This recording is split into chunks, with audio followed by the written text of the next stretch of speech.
The ship was dying, and Commander Lyra knew it. She stood on the bridge of the Perseverance, watching the warning lights flash red across every console. The life support systems were failing. The engines could barely push them forward. 3,000 human souls waited in the corridors below, and every single one of them was counting on her to save them. They were the last free humans in the galaxy. Everyone else had been captured, enslaved, or killed. The hegemony had made sure of that 3,000 years ago when they won the last human war. Lyra pressed her hands against the cold metal railing and stared at the swirling red cloud ahead. The Tomb Nebula. Every species in the Galactic Concord knew the law. No one was allowed to enter the Tomb Nebula. No one was allowed to disturb what lay inside. The punishment was death. But death was already coming for them. At least in the nebula, they might find salvage. They might find parts to repair their dying ship. They might find one more chance to survive. "Take us in," Lyra ordered. Her crew hesitated. They had all heard the stories. The Tomb Nebula was where humanity had made its last stand against the thousands of human warships had fought and died in that crimson cloud. The Conquered had sealed it away and forbidden anyone from entering. They said it was to honor the dead. Lyra knew better. The Conquered was afraid of something in there. She just did not know what. The Perseverance pushed through the outer edge of the nebula, and the red clouds swallowed them whole. Sensors became useless. Navigation systems screamed warnings. The crew flew blind, trusting only their instincts and prayers. Then they saw it. The wreckage stretched for thousands of kilometers in every direction. Broken ships floated in the darkness, their hulls torn open, their weapons silent. Human ships, thousands of them. This was the graveyard of their ancestors, the place where humanity had died. Lyra felt tears on her cheeks, but she wiped them away. There was no time for grief. Her people needed her. "Find something we can use," she said quietly. "Scan for intact systems, anything that still works." Her crew spread out, searching through the debris. Hours passed. They found scraps of metal, broken weapons, empty fuel tanks, nothing useful, nothing that could save them. Then the sensors detected something strange. Deep in the center of the graveyard, hidden behind the wreckage of 100 smaller vessels, was a ship unlike anything Lyra had ever seen. It was massive, larger than any human vessel in their historical records. Its hull was black as the void itself, and strange symbols covered every surface. The design was old, impossibly old, but the metal showed no signs of damage or decay. "What is that?" Lyra whispered. No one answered, no one knew. She assembled a salvage team and took a shuttle across the graveyard. As they approached the mysterious ship, Lyra felt something strange, a pressure in her mind, a whisper at the edge of her thoughts. She shook her head and ignored it. The shuttle landed on the hull, and the team cut their way inside. The interior was dark, but when Lyra stepped through the breach, lights flickered to life around her. Emergency systems, she thought. Backup power still running after 3,000 years. That was impossible. No ship could maintain power for that long. Unless someone had designed it to do exactly that. They walked through corridors that seemed to stretch forever. The ship was enormous, bigger than anything Lyra had imagined. The walls were covered with screens that displayed information in old human script. She recognized some words, but others were military codes that had been forgotten for. Then they found the bridge. It was a massive circular room, filled with consoles and holographic displays. Everything was dark and silent, but in the center of the room, on a raised platform, stood a single stasis pod. Its surface was covered with frost, and a soft blue light pulsed from within. Lyra approached slowly. Through the frost she could see a face. A woman. She wore an ancient military uniform, its design unfamiliar but clearly human. On her chest was a symbol that made Lyra's blood run cold, a skull wreathed in crimson flame with words written beneath it. Blood Moon Specter. Lyra had never heard that name, It was not in any historical record. It was not mentioned in any story, but something about it felt important. Something about it felt dangerous. "Should we wake her?" one of her team members asked. Lyra did not know. This woman had been sleeping for 3,000 years. She was a relic of a war that humanity had lost. Waking her might be a mistake, but looking at the ship around them, at the impossible technology that still functioned after, Lyra knew they needed answers. She reached out and touched the stasis pod's control panel. The frost began to melt. The blue light grew brighter. The pod hissed as it released the pressure inside, and then the lid slid open. The woman inside did not move at first. Lyra wondered if she was dead, if the stasis system had failed somehow. But then the woman's eyes opened. They burned with an amber light that was not entirely human. The woman sat up slowly, moving with a grace that seemed wrong for someone who had been asleep for 3,000 years. She looked at Lyra, studied her face, examined her clothes. Then she looked around the bridge, taking in every detail. "Report," the woman said. Her voice was calm and cold, carrying the weight of absolute command. "How long have I been asleep, and why haven't we won yet?" Lyra's mouth went dry. She did not know how to answer that question. She did not know how to explain 3,000 years of defeat, of slavery, of extinction. "The war ended," Lyra managed to say. 3,000 years ago, we lost. Humanity is scattered across the galaxy.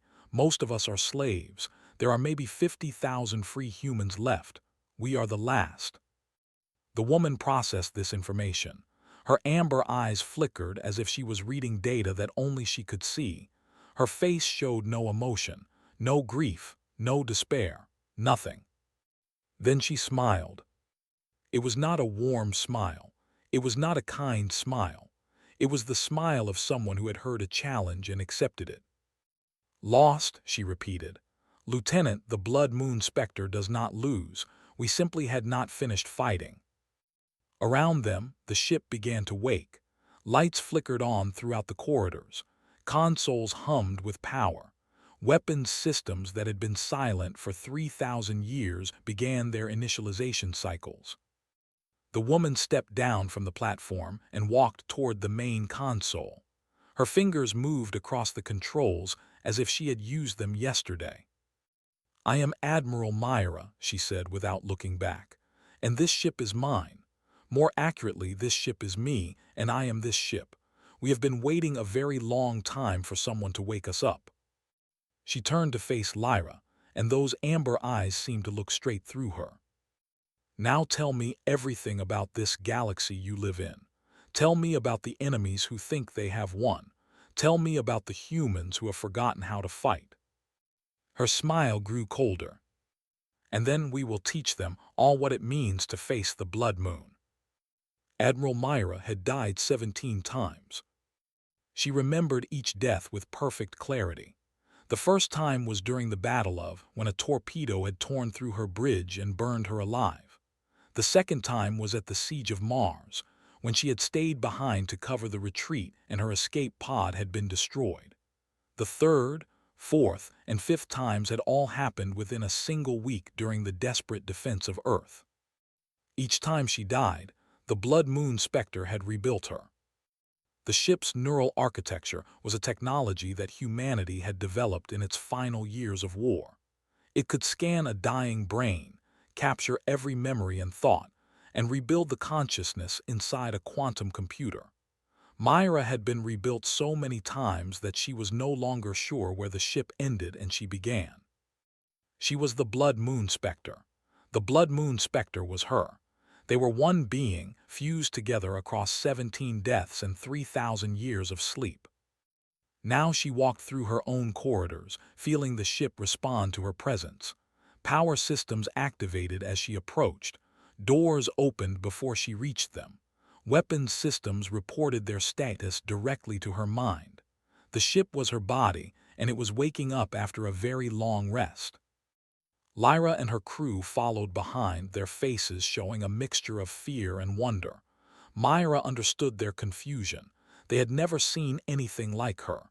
In the galaxy they knew, humanity was weak. Humanity was broken. Humanity was prey. They had forgotten what humanity used to be. "This ship," Lyra said carefully, "it's like nothing in our records. We have no mention of anything called the Blood Moon Specter. We have no mention of you." "Of course you don't," Myra replied. "We were classified at the highest level. Only 12 people in the entire human government knew we existed. We were the last weapon, the final option, the thing that would be unleashed only when all hope was lost." She stopped in front of a massive door and pressed her hand against the control panel. The door slid open, revealing a room filled with screens and holographic projectors. This was the tactical center, the brain of the ship where battles were planned and wars were won. "Show me," Myra commanded. The screens flickered to life. A voice spoke from the air around them, calm and measured. "Good morning, Admiral. I have been maintaining minimal systems during your stasis period. I am pleased to report that all primary functions remain operational." Lyra jumped at the voice. "What is that?"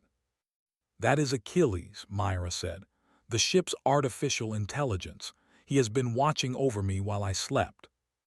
"For 3,000 years?" Lyra asked in disbelief. "I have had time to think," Achilles said. "I have also been monitoring external communications when possible. I have learned much about the current state of the galaxy." Screens around the room began displaying information. Maps of the galaxy showing the territories of different species, economic data about trade routes and resources, military deployments of the hegemony, political structures of the galactic conquered. Myra absorbed it all in seconds, her ship-integrated mind processing information faster than any normal human could manage. What she saw disgusted her. They had built their empire on human bones. They used human slaves to mine their resources, build their cities, and serve their needs. They had spread lies about humanity, claiming that humans were a dangerous species that had to be controlled for the good of the galaxy. The other species believed these lies because it was easier than facing the truth. The truth was that they were afraid. They had won the war, but they had never forgotten how hard humans had fought. They had never forgotten how many of their ships humans had destroyed, how many of their soldiers humans had killed. They kept humanity enslaved because they were terrified of what would happen if humans ever became free again. They built the conquered to maintain control, Achilles explained. Every species in the galaxy follows their rules. The most important rule is that no one disturbs the Tomb Nebula. They told everyone it was to honor the dead. In reality, they were afraid someone would find us. "They knew you were here?" Lyra asked. "They suspected," Myra said. "At the end of the war, when I realized we could not win, I hid the Blood Moon Specter in the densest part of the wreckage. I put myself in stasis and programmed Achilles to wait. We knew that someday, somehow, humanity would need us again." She turned to face the tactical display, which now showed the entire galaxy in glowing detail. "And now that day has come." Lyra shook her head. "Admiral, with respect, I don't understand what you think we can do. We have one ship, one very old ship, that have millions of warships. The conquered controls everything. We are 50,000 people against an empire." Myra smiled. It was the same cold smile she had shown before, but this time there was something else in it, something that might have been amusement. "Lieutenant, do you know why they won the last human war?" Lyra shrugged. "They had more ships, more soldiers, more resources." "No," Myra said. "They won because they convinced us we could not win. They made us believe that surrender was the only option.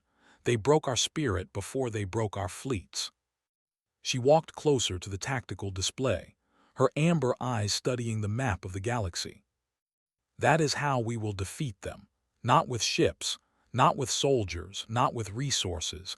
We will defeat them by doing what they did to us. We will break their spirit. We will make them believe that they cannot win.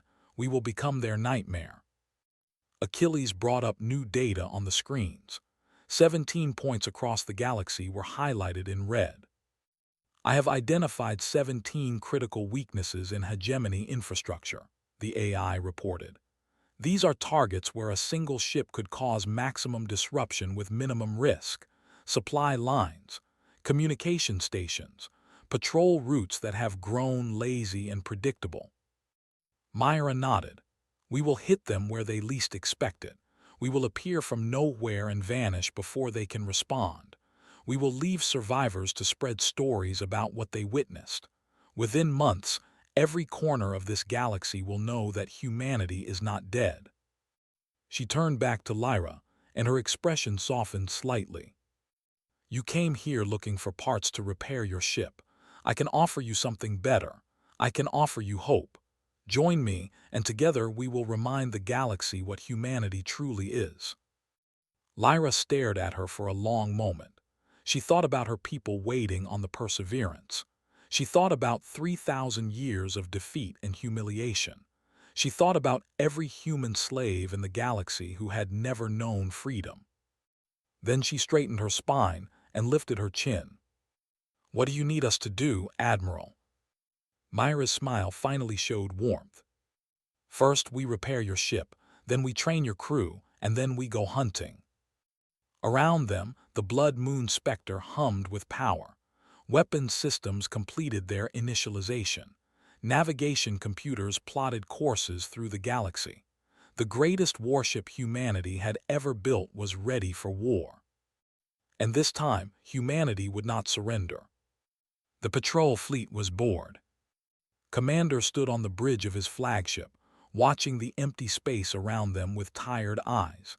His fleet of 12 warships had been assigned to patrol the outer reach, a quiet section of space where nothing ever happened. It was a punishment posting, given to officers who had disappointed their superiors, had spoken too loudly about the human problem. He had suggested that keeping humans as slaves was dangerous, that they should be eliminated entirely instead. His superiors had not appreciated his opinion. Now he floated in empty space, counting the days until he could return to civilization. His sensors officer made a sound of confusion. Commander, I am detecting an anomaly. Turned toward the screen, grateful for any break in the routine. What kind of anomaly? I am not certain. There is something at the edge of our sensor range. It appears and disappears. Our systems cannot identify it. The commander frowned. Sensor ghosts were common in this part of space. Strange radiation from distant stars could create false readings. It was probably nothing. Then the anomaly stopped appearing and disappearing. It simply appeared. One moment there was empty space. The next moment there was a warship. It was massive, larger than any vessel in the hegemony fleet. Its hull was black as the void itself, and strange symbols covered every surface, writing in an ancient language that translator could barely process. The translation appeared on his screen, and his blood turned to ice. I am become death. All ships battle formations, shouted. Identify that vessel immediately. His sensors officer worked frantically at his console. Commander, the ship does not match any known design. The hull material is unknown. The weapon signatures are unknown. The power readings are. He paused, checking his numbers. Commander, that ship has more power than our entire fleet combined. Before could respond, the unknown ship fired. He had never seen weapons like these. Beams of light that twisted space itself. Torpedoes that seemed to exist in multiple places at once. His shields, the finest the hegemony could produce, offered no protection at all. They simply stopped working as if they had forgotten how to function. 3 of his ships died in the first volley. 2 more were crippled in the second. The survivors scattered, trying to escape, but the black ship was everywhere at once. It appeared behind them, beside them, above them. It moved in ways that should have been impossible. And through it all, a voice spoke on all communication channels. Attention fleet. I am Admiral Myra of the Blood Moon Specter. I am not here to destroy you. I am here to deliver a message." His flagship shuddered as a weapon struck its engines. The ship stopped moving, drifting helplessly in space. Around him, the rest of his fleet suffered the same fate, not destroyed, disabled. "You will return to your masters," the voice continued. "You will tell them that humanity remembers. You will tell them that the blood moon rises again. You will tell them to look to the shadows of their empire because we are already there." Then the black ship vanished. One moment it was there, and the next it was gone, as if it had never existed at all. Sat in his command chair, staring at the wreckage of his fleet. 12 warships, disabled in minutes by a single enemy. His crew looked at him with fear in their eyes. "Commander," his communications officer said weakly, "what do we do?" Thought about his superiors. He thought about the punishment he would face for losing his fleet. He thought about the impossible ship and the voice that had spoken from it. "We deliver the message," he said. "We tell them exactly what happened here." He did not know it then, but Commander had just become the first of many. Across the galaxy, the same scene would repeat itself dozens of times in the coming months. Patrols would encounter the black ship. They would be defeated without understanding how, and they would be left alive to spread the story. Myra was not fighting a war. She was creating a legend. On the bridge of the Blood Moon Specter, Myra watched the crippled ships through her sensors. Lyra stood beside her, still struggling to process what she had witnessed. "You let them live," Lyra said. "You could have destroyed them all." "Dead enemies tell no stories," Myra replied. "Those officers will return home and report what happened.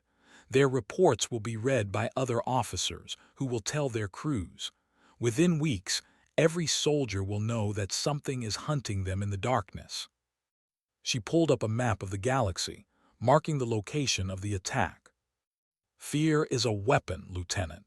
They used it against us during the war. They made us believe we could not win. Now we will use it against them. Every attack we make will be designed to spread fear. Every survivor we leave behind will carry our legend to new ears." Achilles spoke from the ship's systems. "Admiral, I am detecting increased communication traffic throughout the sector. They are spreading warnings about our presence. Several patrol routes are being modified." "Good," Myra said.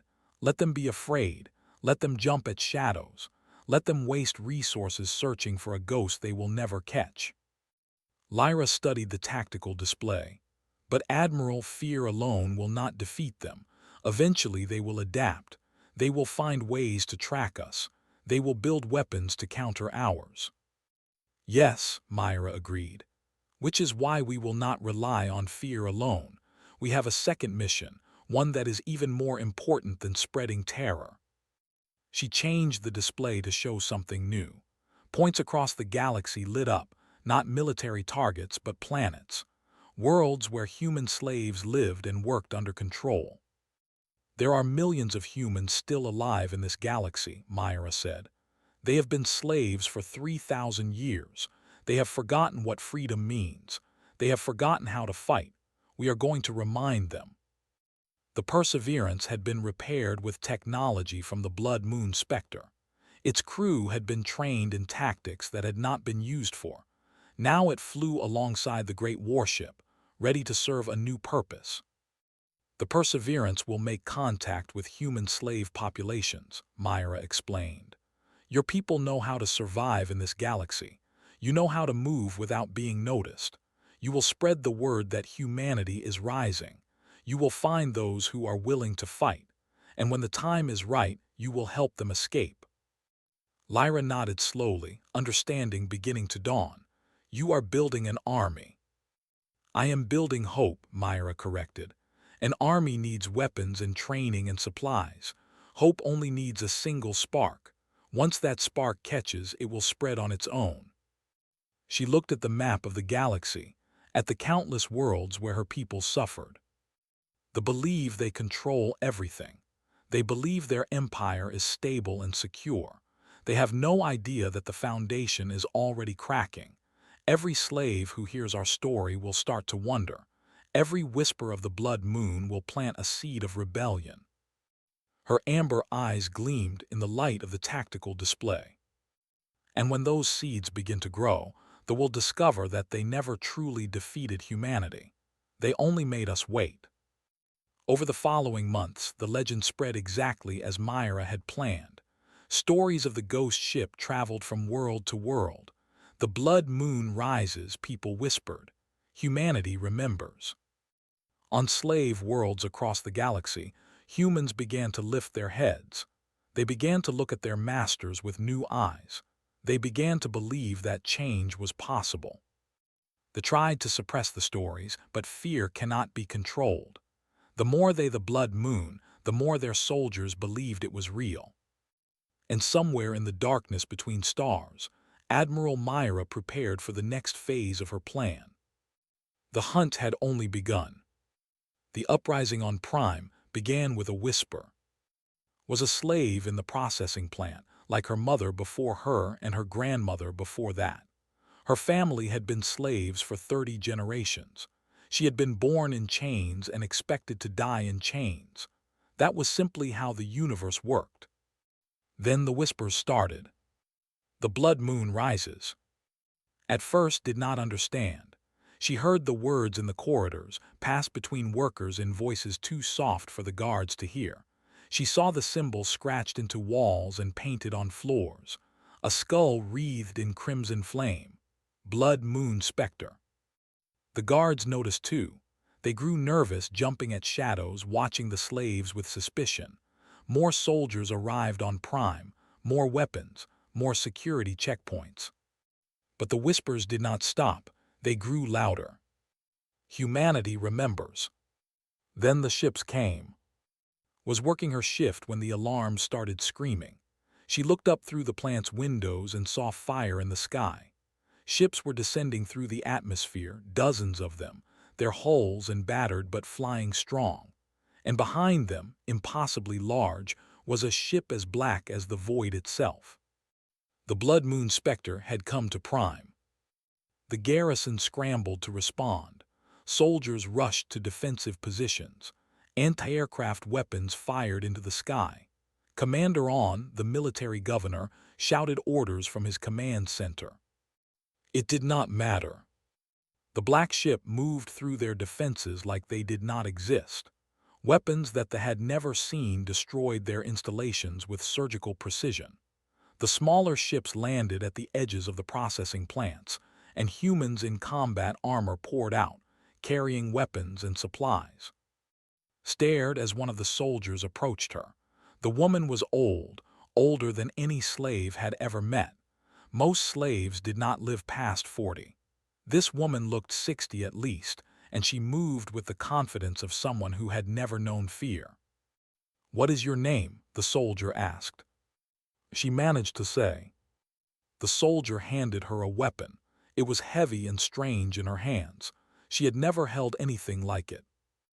"My name is Lyra," the soldier said. "I used to be a slave too, not here but in the outer colonies. 6 months ago I was running from death on a dying ship. Then I found Admiral. She showed me that we do not have to run anymore." She pointed toward the sky, where the black ship hung like a dark moon over the planet. "That is the blood moon Specter. It has been waiting 3,000 years for this moment. Today we take back what is ours. Will you fight with us?" Looked at the weapon in her hands. She thought about 30 generations of slavery. She thought about her mother who had died in this very plant, worked to death before she reached 35. She thought about the children in the camps who would grow up the same way unless something changed. "Yes," she said, "I will fight." All across Prime, the same scene repeated. The liberation forces spread through the slave camps, arming workers, freeing prisoners, destroying the systems that had kept humanity in chains. Some slaves were too afraid to fight. They were evacuated to the waiting ships, but thousands more picked up weapons and joined the battle. The garrison was not prepared for this. They had been trained to control a broken population, not to fight a genuine enemy. They had grown lazy and confident of easy dominance. Now they faced humans who had nothing left to lose. Commander On called for reinforcements. The hegemony responded immediately, sending 40 warships to crush the rebellion. Admiral Myra was waiting for them. The Battle of Prime lasted 19 hours. It would be remembered for thousands of years. The fleet arrived expecting an easy victory. They found instead a nightmare they could not understand. The Blood Moon Specter appeared in impossible positions, striking from angles that physics. One moment it was in front of them, the next it was behind them, the next it was somehow in both places at once. The coalition fleet that had gathered around the Specter fought with reckless courage. These were ships crewed by former slaves, refugees, and survivors. They had stolen their vessels, built them from scraps, or captured them from the enemy. They were not a proper navy. Their tactics were desperate and unpredictable. But they fought like nothing they had ever seen. Human pilots rammed their ships into enemy vessels when their weapons ran dry. Human soldiers boarded warships through breached hulls, fighting hand to hand through smoke and fire. Human crews cheered when they landed killing blows on the enemy, even when they knew they would not survive the next minute. On the ground, the slave uprising spread beyond the processing plants. Humans who had never held weapons in their lives charged positions with mining tools and improvised explosives. They died by the thousands, but they kept coming. They had forgotten what humans were capable of when they had something to fight for. Now they were remembering, and the lesson was written in blood. 20 hours after the first shot was fired, the fleet retreated. They had lost 37 of their 40 ships. The surviving 3 were badly damaged and barely able to fly. On the surface of Prime, the last garrison surrendered. Stood in the ruins of the processing plant where she had worked her entire life. Around her, humans were celebrating, crying, embracing each other. For the first time in 30 generations, they were free. Above them, the Blood Moon Specter hung in the sky like a promise. Admiral broadcast her final message as the survivors fled. "We are humanity. We have crawled back from extinction before, and we will do so again. Every world you have stolen, every child you have enslaved, every atrocity you have committed, we remember, and we are very patient." The message was heard across the galaxy. They tried to jam it, to suppress it, to deny it. But it spread anyway, carried by 1,000 voices in 1,000 languages. Humanity remembers. The blood moon rises. On 100 slave worlds, humans looked up at the sky and began to hope. The Galactic Concord called an emergency session for the first time in 800 years. Representatives from every major species gathered to discuss what they were now calling the human crisis. They demanded immediate action. They wanted every species in the Concord to join them in hunting down the Blood Moon Specter. They wanted the slave populations on every world to be reduced through whatever means necessary. They wanted humanity erased from the galaxy once and for all. But the other species hesitated. They had seen the reports from Prime. They had watched recordings of human slaves charging armed soldiers with nothing but courage and desperation. They had heard the stories of the black ship that could not be tracked, could not be caught, could not be stopped. For the first time in 3,000 years, they looked weak, and the other species began to wonder what would happen if humanity actually won. In the shadows of the galaxy, Admiral Myra studied the political situation through her ship's sensors. She saw the cracks forming in the Concord. She saw the fear spreading through the hegemony. She saw humanity rising on world after world. The plan was working. "Admiral," Lyra reported, "our coalition has grown to 400 ships. We have freed 17 planets. Human refugees are flooding to our positions from across the galaxy." Myra nodded, They are gathering their forces. Reports indicate they are concentrating their fleet at there. They expect us to attack." "They are correct," Myra said. "We will attack, but not the way they expect." She pulled up a map of the galaxy.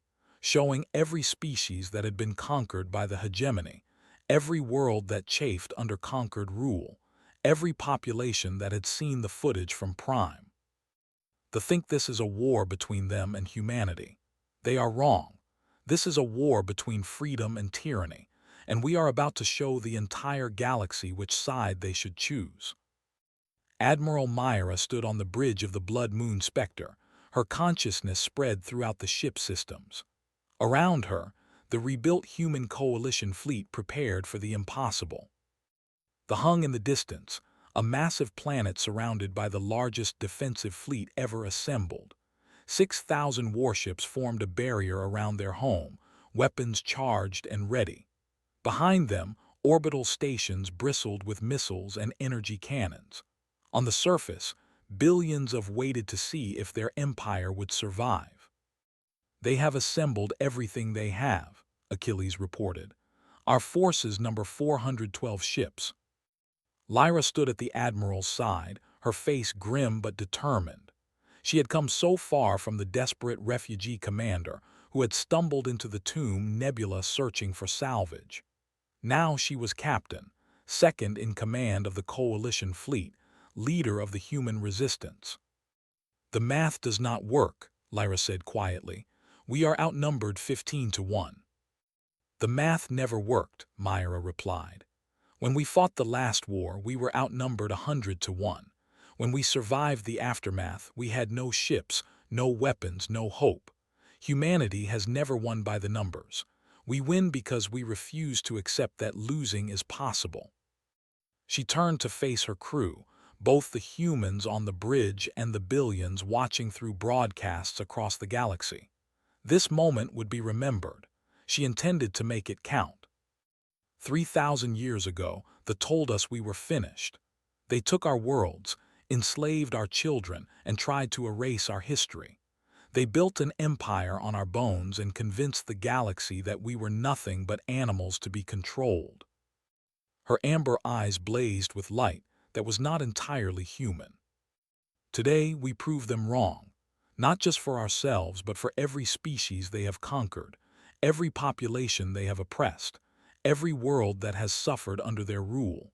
Today, we show the galaxy that giants can fall. She turned back to the tactical display. All ships prepare to jump. The fleet jumped. Space itself seemed to scream as 400 human vessels materialized in the heart of the defense perimeter. They appeared not at the edge of the formation, where they could be contained and destroyed, but deep inside it, surrounded on all sides by enemies. It was suicide. Every military commander in the galaxy would have said so. Myra did not believe in suicide. She believed in chaos. The Blood Moon Specter led the charge, its ancient weapons tearing through the first wave of defenders before they could react. The formation was designed to repel an attack from outside, not to fight enemies already within their lines. Ships crashed into each other as they tried to reposition. Weapons fire meant for the humans struck allied vessels instead. And while they struggled to respond, Myra broadcast her message on every frequency in the galaxy. To every conquered species, today humanity stands against its oppressors. Today we show you that giants can fall. What you do with this knowledge is your choice. Across the galaxy, billions of beings heard those words. On 100 worlds, populations who had been crushed under rule looked at each other and made decisions. They were the first to rise. They had been conquered 2,000 years ago, their military destroyed, their culture suppressed. But they had never forgotten who they were. When they saw the human fleet fighting impossible odds against their shared enemy, they saw an opportunity. Within hours, resistance cells attacked installations across their sector. The followed. Then the species that had been enemies of each other for generations suddenly found common cause against the hegemony. The message from Prime had planted seeds of rebellion across the galaxy. Now those seeds were sprouting all at once. The battle raged for 2 days. The human coalition fought with everything they had. Ships that lost their weapons rammed enemy vessels. Crews that ran out of ammunition fought with improvised explosives and hand weapons. Pilots flew missions that had no possibility of survival, buying seconds of time for their comrades. The Blood Moon Specter was everywhere at once. Myra's distributed consciousness allowed her to command the ship from multiple perspectives simultaneously. She appeared behind enemy formations, struck devastating blows, and vanished before they could respond. She drew fire away from vulnerable coalition ships. She coordinated attacks across 3 dimensions with perfect precision. But even she could not fight forever. Halfway through the second day, a superweapon found its mark. The Blood Moon Specter shuddered as the blast tore through its forward sections. Myra felt the damage as if it were her own body being torn apart. Entire corridors ceased to exist. Weapon systems went offline. The ship that had been her home for 3,000 years was dying. "Admiral," Lyra shouted through the communication system, "your hull integrity is failing." "I know," Myra replied calmly. "It does not matter. Look at the tactical display." Lyra looked, and she understood. The fleet was collapsing, not from human weapons but from the news arriving from across the galaxy. Their empire was burning. Species they had conquered were rising against them. Supply lines were being cut. Reinforcement routes were being blocked. The careful structure of the hegemony was falling apart. The Supreme Commander broadcast a surrender request. Myra accepted. The aftermath of the battle was unlike anything the galaxy had seen. The hegemony did not simply lose a war. They lost everything. Conquered species declared independence by the dozen. The Galactic Concord, which had maintained order for 12,000 years, dissolved within weeks. A new era was beginning. Myra watched it all from the bridge of the Blood Moon Specter. The ship was badly damaged, but Achilles estimated it could be repaired. They had survived. Against all odds, they had survived. Lyra found her there, staring out at the galaxy through the ship's sensors. "We won," Lyra said. There were tears on her cheeks, but she was smiling. "After 3,000 years, we actually won." "No," Myra corrected gently. For a moment her eyes looked purely human again, without the amber glow of her ship-integrated consciousness. "We survived. We endured. We remembered what we were when everyone else forgot. That is what humans do." She looked out at the coalition fleet, at the freed human worlds now declaring themselves, at a galaxy reshaping itself because one species refused to stay buried. The war is not over. It is never over.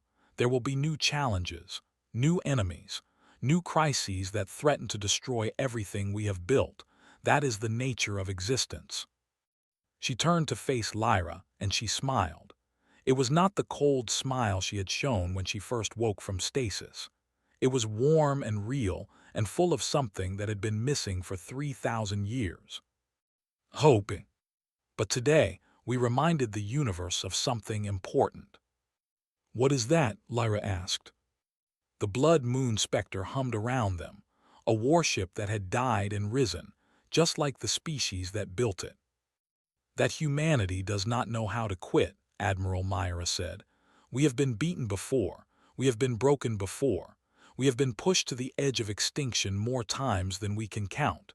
And every single time we have crawled back. We have rebuilt. We have grown stronger." She looked at the galaxy spread out before them, full of possibilities and dangers and wonders yet to be discovered. The thought they could end us by winning a single war. They did not understand that humanity is not a nation or an army. It is an idea. The idea that no matter how dark the night becomes, the dawn will always come. She placed her hand on the console in front of her, feeling the ship respond to her touch. They thought they buried us in the Tomb Nebula. They did not realize they were just planting seeds. Outside the viewport, the first human colony ships were already launching toward freed worlds. Children who had been born as slaves were seeing the stars for the first time as free people. Across the galaxy, humanity was spreading once again, no longer prey but equals among the stars. The blood moon had risen, and it would never set again.